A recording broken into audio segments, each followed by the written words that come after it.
noches, buenas tardes, buenos días, queridos amigos. Esta es la hora de la verdad. Hoy vamos a tocar un tema bien interesante. Recuerden que la hora de la verdad se creó para analizar las principales noticias sobre Cuba y sobre el mundo y tratar de buscar en esta tremenda hojarasca de falsas noticias, en este fanguero, podríamos decir, en este lodazal que se ha convertido hoy el mundo noticioso, tratar de buscar la verdad y tratar de hacerla prevalecer por encima de todas las manipulaciones y por encima de todas las mentiras que hoy se cuentan y que hoy se transmiten por los principales medios y por las redes sociales. Primero que todo quería reiterarles mis felicitaciones por este nuevo año, desearles lo mejor en el 2023. Aquí, en Cuba festejamos el 64 aniversario del triunfo de la revolución.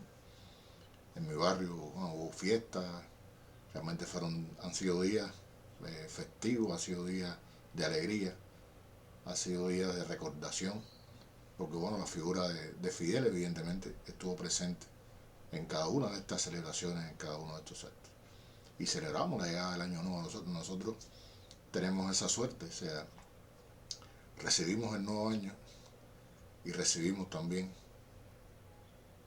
con alegría el triunfo de la revolución, porque fue como un nuevo comienzo para Cuba. Ese nuevo comienzo que han hecho todo lo posible por impedir que dé resultados, que han hecho todo lo posible por impedir que obtenga la posición que merece y que el pueblo cubano pueda tener lo que se merece por su esfuerzo. Porque el único pecado que ha cometido este pueblo es desear ser libre. El único pecado que ha cometido este pueblo es desear ser soberano. Y hemos tenido que enfrentar al imperio más poderoso del mundo y a sus aliados, cosa que no es fácil, aunque algunos débiles de espíritu y sobre todo débiles de mente no lo ven así y justifiquen al verdugo de este pueblo y se pongan al lado de los verdugos de este pueblo, de lo que tanto sufrimiento han causado a este país, y no ahora, desde que la historia existe prácticamente entre los dos países. Pero después del triunfo revolucionario, ataques terroristas que han costado más de 3.000, casi 4.000 víctimas, miles de heridos, sufrimientos de todo tipo.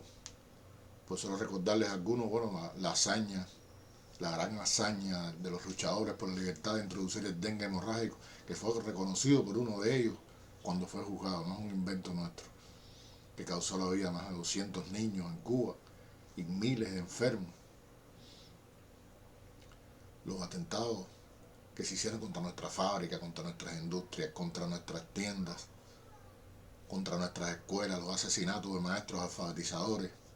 La lista es larga de los verdugos del pueblo cubano. Allá los que van corriendo a arrodillarse por una migaja de pan, allá los que van corriendo y se venden por mucho menos con un plato de lentejas, allá los que solo piensan en su bienestar y no se dan cuenta y olvidan la historia, Si alguien ha abogado por mantener buenas relaciones con nuestros vecinos, con los vecinos del norte, ha sido la Revolución Cubana. Y en lo personal nadie puede acusarme de lo contrario, porque siempre he sentido una alta estima por el pueblo estadounidense, por el pueblo, no por los gobiernos, no por los imperialistas, que tanto sufrimiento, repito, han causado a nuestro país. La voladura del avión de Barbados, el ataque pirata a Boca de Samá, la introducción de plagas para destruir nuestras cosechas, para matarnos de hambre. La lista, como le digo, es bien larga. Y no reconocerlo y olvidar esas cosas es verdaderamente terrible. Verdaderamente terrible. Pero desgraciadamente hay gente que se olvida de todo eso. O que lo sabe, que es lo más triste. Lo recuerda, pero pone por encima de cualquier cosa su interés personal. Y le importa un comino los destinos de su país. Es un mal que nos ha acontecido a los latinoamericanos, desgraciadamente, durante muchísimo tiempo. Como decía una canción mexicana, es el mal de Malinche, ¿no? Que nos ha causado tantos problemas a lo largo de los años y que hace que rindamos al conquistador pleitesía y no pensemos en los intereses de nuestros países. porque ni siquiera la burguesía latinoamericana lo ha hecho, la gran mayoría de la burguesía latinoamericana, para no ser injusto. Siempre se han subordinado a los intereses del imperio estadounidense, de los imperios, para decirlo en propiedad, pero sobre todo los del imperio estadounidense.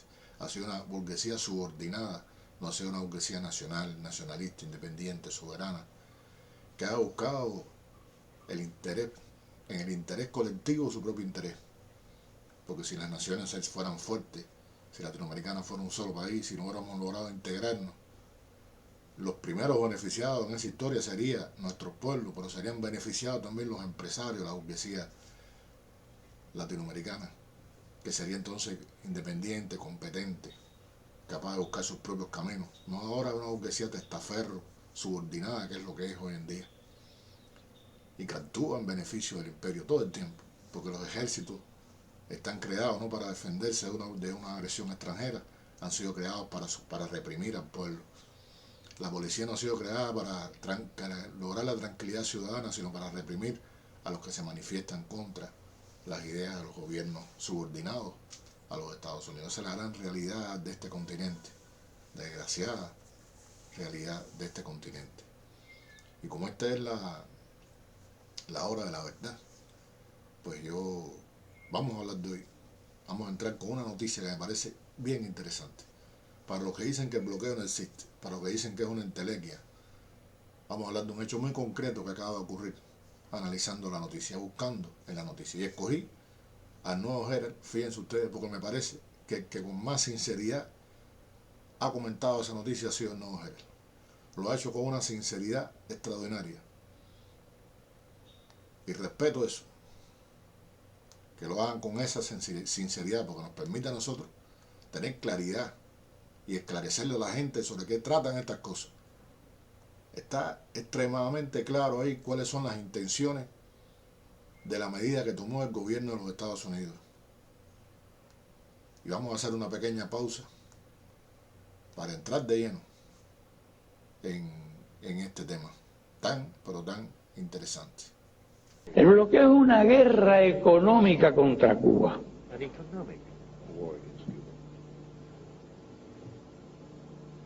Guerra económica. Es la persecución tenaz, constante de toda gestión económica de Cuba en cualquier parte del mundo. Ellos le llaman eufemísticamente embargo. Nosotros le llamamos bloqueo. Y no es embargo ni bloqueo. Es guerra. Bien, seguimos. Y vamos a referirnos al último castigo del gobierno de Estados Unidos contra Cuba. Y le digo, busqué el nuevo Herald porque me pareció el más sincero de todos. Lo dice con toda claridad. Jueza ordena a línea de cruceros pagar más de 400 millones en compensación por el uso del puerto de La Habana. Una jueza federal ordenó a 4 líneas de cruceros basadas en la Florida y que incluyeron a Cuba en sus itinerarios pagar más de 400 millones en daños a la empresa estadounidense que tenía la concesión para explotar algunos de los muelles del puerto de La Habana y que fue ilegalmente, oigan ustedes esto, ilegalmente expropiada por Fidel Castro en 1960 en virtud de una ley que castiga el tráfico de bienes robados en Cuba. Escuchen esto, estamos hablando de una ley extraterritorial que castiga a un país soberano por una disposición que no fue de Fidel Castro, que fue del gobierno revolucionario cubano en ese momento. Y de esa ley, ¿cómo se hizo eso? Va a ser un programa especial el sábado, al que los invito a ustedes. No pueden faltar ese programa, porque voy a sacar documentos que, si bien no son documentos que no se hayan tocado en un momento, no se conocen, son prácticamente desclasificados, porque no se conoce, mucha gente no sabe en virtud de qué Cuba confiscó estos bienes, como si no fuera un derecho de un Estado, como si fuera el derecho de un gobierno soberano, expropiar los bienes como si no fuera un derecho confiscar los bienes. Eso es un acto soberano de un gobierno sobre la ley, sobre la base de sus bienes. Entonces dicen que no han sido compensados. El sábado vamos a explicar la magnitud de la malicia que hay detrás de esa frase. La esperada decisión continúa en Nuevo Jerez de la jueza federal del distrito Beth Bloom. El viernes sigue otro importante fallo en marzo en el que Bloom concluyó que las 4 compañías Carnival, MSCA, Royal Caribbean y Norwegian cometieron actos de tráfico y se involucraron en turismo prohibido. Oigan ustedes esto, ¿qué términos en el derecho internacional? O sea, existe un turismo prohibido al llevar viajeros estadounidenses a Cuba y usar las instalaciones portuarias de La Habana que Castro confiscó. Turismo prohibido. Estamos hablando de que los ciudadanos estadounidenses, que son los hombres, según ellos, y mujeres más libres del mundo, no pueden viajar a Cuba porque tienen prohibido viajar a Cuba. Por eso que dicen que es turismo. Pero esos viajes se hicieron en virtud del cierto descongelamiento que hubo en las relaciones entre Cuba y Estados Unidos durante el gobierno de Obama. Entonces ahora, turismo prohibido. Y dice otra noticia por aquí. Turismo prohibido, dice jueza de Miami, acepta un duro golpe a cruceros que viajaron a Cuba. El gobierno cubano nunca compensó a Havana Docks. El sábado vamos a hablar de eso. El sábado vamos a dedicarlo a esto. La empresa estadounidense con los derechos legales para explotar las instalaciones y cuyo reclamo de propiedad fue certificado por la Comisión de Liquidación de Reclamaciones Extranjeras del Departamento de Justicia. Las 4 líneas de cruceros que están registradas fuera de Estados Unidos pero mantienen su lugar principal de negocios en la Florida, tendrían que pagar a Havana Docks 439 millones de honorarios y costos de abogados según el fallo. El tribunal ordenó a cada compañía que pagara el monto de reclamo de propiedad original más décadas de interés simple, pero el número es aún mayor, porque la ley que castiga el uso de bienes confiscados de Cuba, la ley Hart-Burton o ley de la libertad de 1996, permite que el tribunal triplique el monto de las indemnizaciones otorgadas. Miren ustedes, se han establecido los delitos de los demandantes en sus casos y el tribunal determinó que las demandas obtuvieron cantidades significativas de ingresos de cientos de millones cada una de sus, o sea, los demandados, de sus actividades ilícitas de tráfico y en detrimento del demandante, escribió la jueza. Una indemnización menor, como sugieren los demandados, no tendría un propósito disuasorio, que es la razón, ya que una indemnización menor posiblemente podría considerarse simplemente un costo de hacer negocio. La disposición clave de la ley Hart-Burton, que permite demandar a quienes usen bienes confiscados en Cuba, llamada Título 3, fue suspendida por todos los presidentes desde que Bill Clinton la firmó hasta que Donald Trump asumió el cargo, rompiendo con la tradición. Trump la activó en el 2019, abriendo la puerta a docenas de demandas. Aún así persistía el escepticismo sobre si los demandantes, en su mayoría herederos cubanos y estadounidenses de las empresas expropiadas en la década de 1960, serían capaces de sortear todos los obstáculos legales involucrados en estos complicados casos y encontrar oídos comprensivos en los tribunales. Si bien la decisión del viernes, y esto vale $1 millón,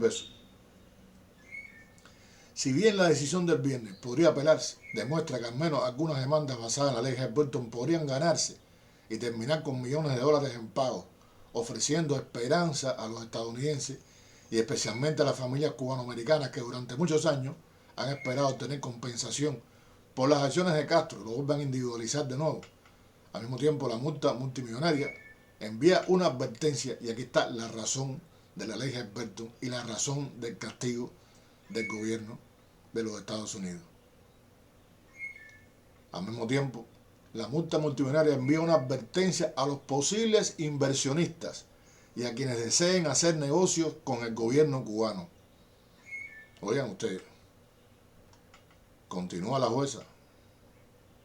Esto es un fallo muy importante de la jueza Bloom, disculpen, hablan de Bloom, se refiere a esto Bob Martínez, jefe del equipo de defensa legal de Havana Docks y socio del bufete de abogados Colson Heath Edison Coral Gable. El uso comercial de bienes confiscados en Cuba en violación de la ley estadounidense conlleva consecuencias legales claramente detalladas y bien conocidas. Después de décadas de tratar de hacer cumplir sus derechos legales, Havana Docks está a un paso más cerca de la justicia. Oigan ustedes esto. El caso también fue seguido de cerca porque sentó un precedente para las demandas relacionadas con proveedores de viajes como cruceros y aerolíneas. Estas empresas han tratado de argumentar ante los tribunales que estaban autorizadas por el entonces gobierno de Barack Obama para hacer negocios con Cuba y que sus tratos estaban cubiertos por una excepción de viaje legal en las regulaciones del embargo. Pero la jueza desestimó tal defensa luego de que los abogados de Havana Dock mostraran ante el tribunal pruebas de las actividades turísticas que ofrecían las líneas de crucero a sus pasajeros, generalmente a través de agencias de turismo contratadas por el gobierno cubano. Oiga, usted esto. O sea, está claro, es una medida tomada contra el pueblo de Cuba, es una medida tomada para disuadir a cualquier aerolínea y a cualquier empresa del mundo, no de los Estados Unidos, de cualquier lugar del mundo, para que no trabajen con Cuba.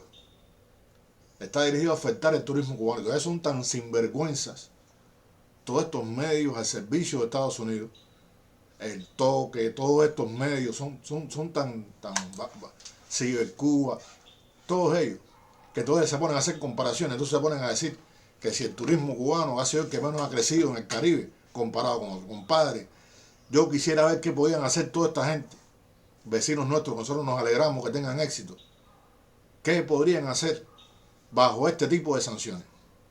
¿Cómo puede crecer un turismo atacado de esa manera? Dirigido a los inversionistas, dirigido a disuadir a cualquiera porque puede recibir multas multimillonarias como esa que le acaban de aplicar a las compañías de crucero. Es una agresión directa al pueblo cubano. Es el intento de matar de hambre a este país. Es el intento de que la gente se levante contra el gobierno. El viejo sueño de ellos, de que el pueblo cubano cansado, las necesidades, con toda la campaña culpando al gobierno, se levante contra su gobierno y acabe con la revolución. Esto es lo que persiguen todas estas cosas. Esto es lo que buscan esta gente con estas medidas. De hacer todo lo posible porque Cuba no pueda levantar su turismo. Porque Cuba no tenga ingresos de ninguna parte. Atacan las vacunas. Hay una campaña fuerte contra Abdala, una campaña mentirosa basada en hechos irrelevantes, por además en hechos que no han sido probados por nadie, buscando que Cuba no tenga ingresos de ninguna manera para mostrar el fracaso. En este mundo tan mentiroso, en este mundo donde se está, yo le decía el otro día a un amigo mío que estamos en presencia de la Primera Guerra Mundial en las redes, en el ciberespacio, y la Tercera Guerra Mundial. O sea, la Tercera Guerra Mundial ha comenzado y se está desarrollando en el terreno, lo estamos viendo en Ucrania, y se está desarrollando en el ciberespacio. Y es una campaña de mentira que no es nueva, Yo quisiera dedicar un programa a esto, porque es bien interesante desentrañar estas cosas. Porque es la experiencia que viene de la primera guerra que se hizo en ese sentido, que fue la guerra imperialista, cuando Estados Unidos intervino en la guerra hispano-cubano-americana. O sea, cuando se involucró en la guerra entre Cuba y España. La guerra que desarrolló para apoderarse de Isla Juan, de Puerto Rico, de Filipinas, que vino acompañada de una guerra mediática enorme donde se mintió muchísimo para presentar al mundo a los libertadores, a los luchadores por la libertad como especie de tipo enanos desprovistos de moral que iban a ser liberados por los Estados Unidos y que presentaban a los españoles como una especie de demonios sangrientos. Una campaña bien interesante. Yo dedico un programa a eso. Hay 2 programas míos dedicados al tema de cómo se llevó adelante la guerra cultural, la guerra simbólica contra el Imperio Español y contra los independentistas. Y está la experiencia de la Comisión Krill en los Estados Unidos, que demonizó a Alemania para llevar a Estados Unidos a participar en la Primera Guerra Mundial después de los compromisos de Woodrow Wilson. Y está la historia de las relaciones públicas estadounidenses y todo lo que se armó, porque un ejemplo claro de esto, y yo quiero dedicar un programa, se lo digo, el ejemplo más claro fue la guerra en Libia, una guerra que se desarrolló más en escenarios mediáticos, mintiendo todo el tiempo, que no tenía nada que ver con lo que estaba pasando en el terreno, donde hubo tomas de ciudades falsas, donde hubo ofensivas falsas, donde hubo grupos rebeldes falsos tomando la capital, cuando realmente lo que estaba atrás de eso eran las fuerzas especiales. Y algunas de estas cosas se lograron descubrir, porque muchas de estas batallas ocurrieron en escenarios cinematográficos, se filmaron lejos del escenario de combate. y mostraron una irrealidad. Edificios bombardeados por el régimen de Gaddafi que nunca habían sido bombardeados, y cosas que llegaron hasta el absurdo.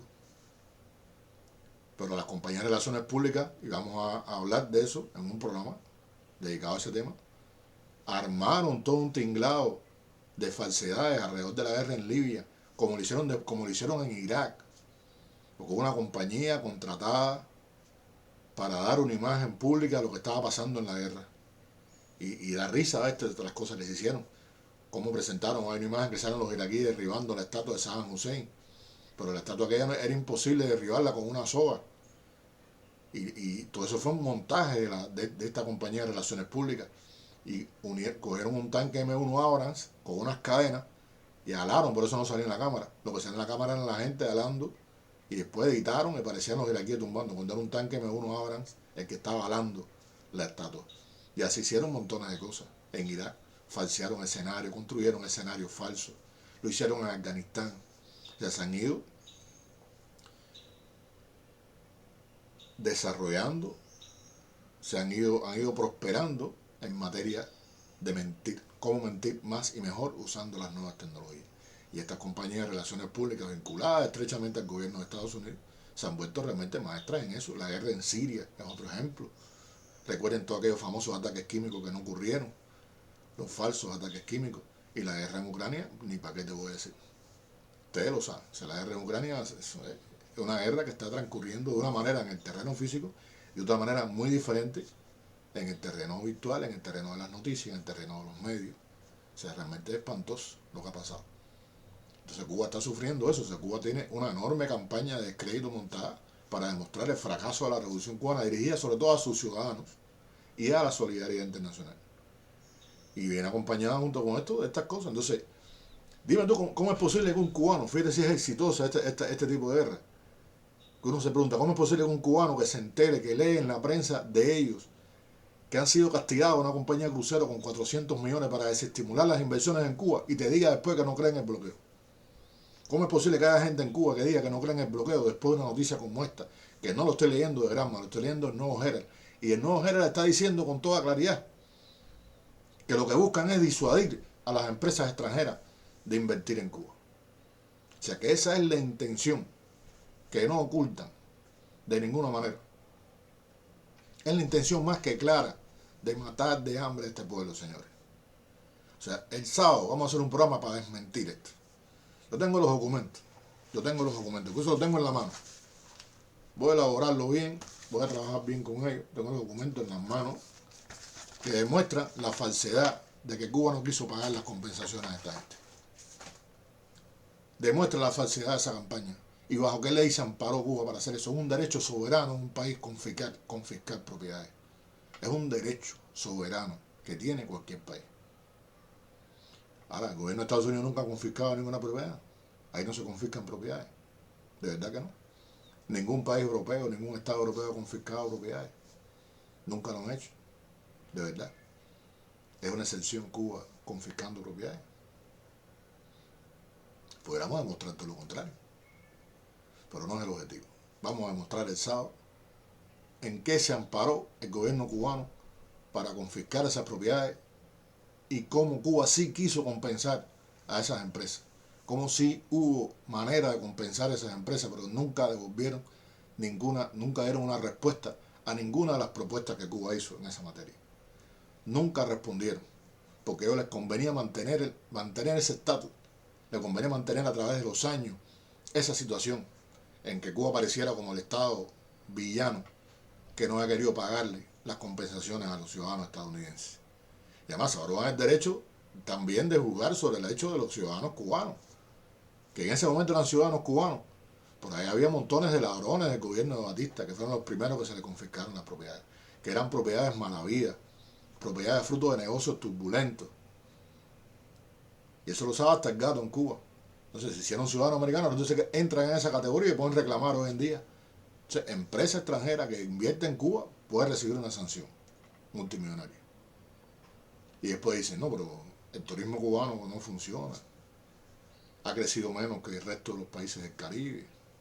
Miren lo que ha pasado, que bien va Cancún, mira que bien va República Dominicana. Pero es que ni Cancún ni República Dominicana reciben sanciones las compañías de cruceros que traen turistas, ni las aerolíneas que traen turistas, partida de vergonzados que son, decir una cosa como esa. Ninguna de esa gente recibe sanciones, gracias a Dios. Sus aerolíneas, ni aerolíneas extranjeras que llevan turistas hacia ahí, como si lo recibe Cuba.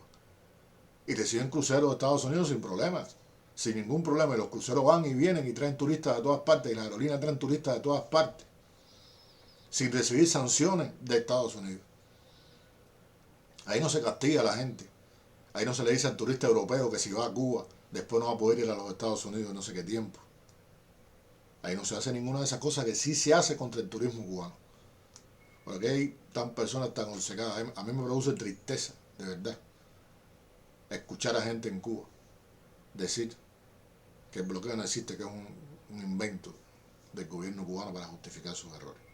Y a todo el mundo ha caído en eso. Yo no conozco ya ninguna personalidad en Cuba que no ponga el estribillo, que se sienta obligado a decir el estribillo al final, cuando hablan del bloqueo, a pesar, además de los errores que nosotros hemos cometido. Si un funcionario cubano, si un internauta cubano, si un periodista cubano no agrega eso, no está feliz. Siempre tienen que decir, eso está, incluso personas que yo estimo y admiro y quiero muchísimo. A pesar de los errores que hemos cometido, bueno, no son los errores, señores, hemos cometido errores, nunca los he negado. Pero la razón fundamental son estas cosas. ¿Qué compañía de crucero va a querer traer turistas a Cuba ahora? ¿Cómo lo van a hacer? Ninguno se va a atrever a traer turistas a La Habana. Entonces, todo lo que invertimos, ¿qué vamos a hacer con todas las inversiones de los hoteles, todas esas cosas que hicimos? Ahora quisiera que me preguntaran, me respondieran eso. Que se jugaron la carta construyendo todos aquellos muelles enormes y se gastaron millones de dólares construyendo hoteles ahí en La Habana Vieja, soñando con el turismo estadounidense, soñando despiertos, como si no conocieran al vecino del norte, como si no conocieran al vecino del norte. Jugarse esa carta, bueno, eso para mí sí fue un error, sí fue un error. Hay que mirar hacia adelante, hay que mirar hacia el futuro, hay que mirar hacia el pasado, lo que nos ha pasado otras veces, para no ser ingenuos. Ahora, ¿dónde van a sacar? Ahora, ¿qué digan ustedes? ¿Qué compañía de crucero va a querer venir a Cuba? Y eso es lo que ellos estaban buscando. O sea, la sanción viene en el momento idóneo. No por casualidad se aplica ahora, resuelve esta jueza ahora esta medida. No por casualidad se dictamina ahora contra los cruceros.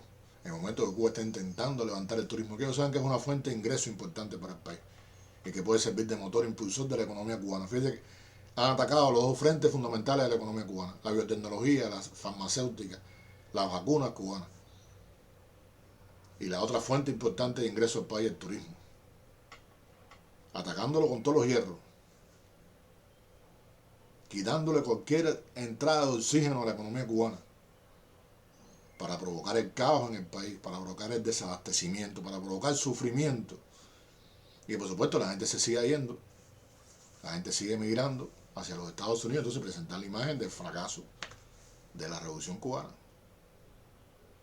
Es terrible, es una guerra realmente muy dura. Pero nosotros no podemos cansarnos de denunciar estas cosas, queridos amigos. Todo lo que ven en este programa, que yo sé que no llega a mucha gente, desgraciadamente he tratado de expandirlo, pero estamos usando una red social de ellos. Además, porque a la gente no le interesan los programas en serio, o sea, la gente prefiere el chancleteo, la gente prefiere el chisme, la gente prefiere esperar qué va a decir este hoy, qué va a hablar este contra fulano, qué va a decir este contra otro, qué trapos sucios se van a sacar. O sea, este morbo de los trapos sucios siempre es muy interesante. Este morbo de atacar a Cuba es muy interesante. Este morbo de atacar al gobierno cubano es muy interesante. Llama la atención. Las payasadas de Otaola, todas las cosas que se hacen contra Cuba. Es más interesante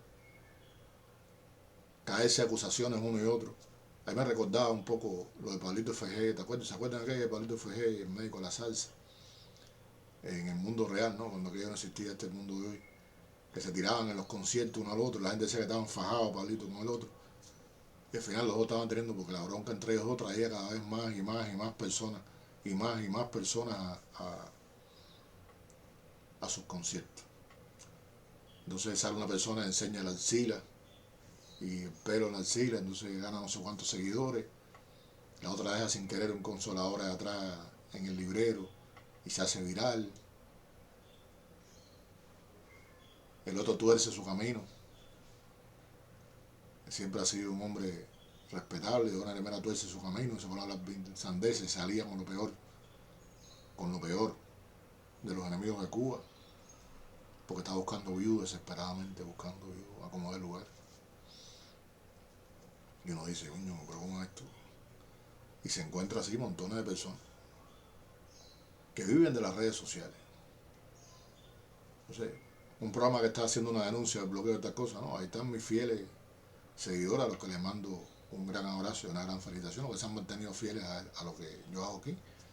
Incluso algunos que no coinciden exactamente con lo que yo digo, que discrepan incluso de lo que yo digo, y que en el mundo real se han visto conmigo, me han dicho que no están de acuerdo con lo que acabo de decir, y se mantienen ahí suscritos al canal y participando, porque saben la sinceridad de lo que estoy haciendo, y saben la buena fe con lo que estoy haciendo esto, y saben que mi intención es defender a Cuba. No importa que no coincidamos en algunos aspectos, no importa que incluso entremos en contradicción en otros aspectos. Y por eso los aprecio mucho, porque sé que no coinciden conmigo en algunas de las cosas que aquí yo digo, pero se han mantenido fieles al canal y se han mantenido fieles y han apoyado moralmente, porque ustedes saben que este canal no monetiza. Moralmente han apoyado a este canal y han contribuido a llevar nuestra visión de la verdad a muchísima gente en este mundo. Sí, señores, muchas felicidades, muchas gracias. No se pierdan el programa del sábado, no se lo pierdan.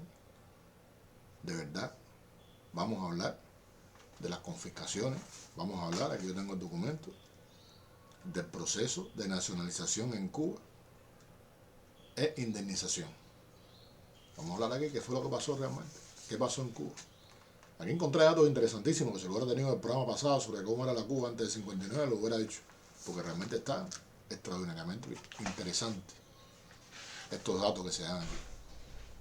Pero el sábado, señores, el sábado nos vemos para este importante programa, este programa especial de inicio de año, de este Café con Daniel especial que vamos a hacer. Entonces, muchas gracias. Ha estado con ustedes Raúl Antonio Capote, desde La Habana, Cuba, a la hora de la verdad. Desde La Habana, Cuba, primer territorio libre en América. Nos vemos, señores. Felicidades para Lula, felicidades para los brasileños, por la toma de posesión de ese querido presidente, que estoy seguro que va a encarrilar de nuevo a Brasil por el camino correcto y que va a hacer todo lo que esté en sus manos para combatir el hambre, para combatir los destrozos que dejó Jair Bolsonaro. Un gran abrazo, queridos amigos. Nos vemos.